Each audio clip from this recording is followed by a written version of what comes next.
Hello friends, কাল রাখি আর সব ভাই বোনেদের জানাই শুভেচ্ছা।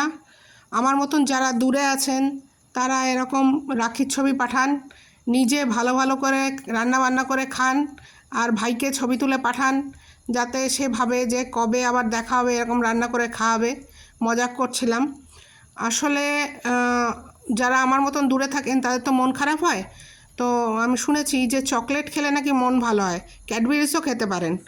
আর এই যে এরকম সাজিয়ে গুছিয়ে নিজেকে মনে করতে পারেন যে আমি একটা অনুষ্ঠান বাড়িতে আছি। আর এই হচ্ছে আমাদের উদয়পুরিয়া মোড়, কীভাবে সাজিয়েছে রাখির জন্য দেখিয়ে দিই একটু। আর দিল্লির সঙ্গে কিংবা যে কোনো শহরের সঙ্গে এর কোনো তুলনা হবে না। এটা একটা গ্রাম, প্রত্যন্ত গ্রাম বলা যেত, এখন আর বলা যাবে না, আস্তে আস্তে ডেভেলপ করছে। দু চারটে দোকান আছে এইখানে, তারা কিভাবে পসরা সাজিয়ে বসেছে তারই একটু অংশ আপনাদের দেখিয়ে দিই। Thank you. আমার যদি এই ভিডিওটা ভালো লাগে প্লিজ একটু লাইক করবেন, শেয়ার করবেন, একটু সাবস্ক্রাইব করবেন।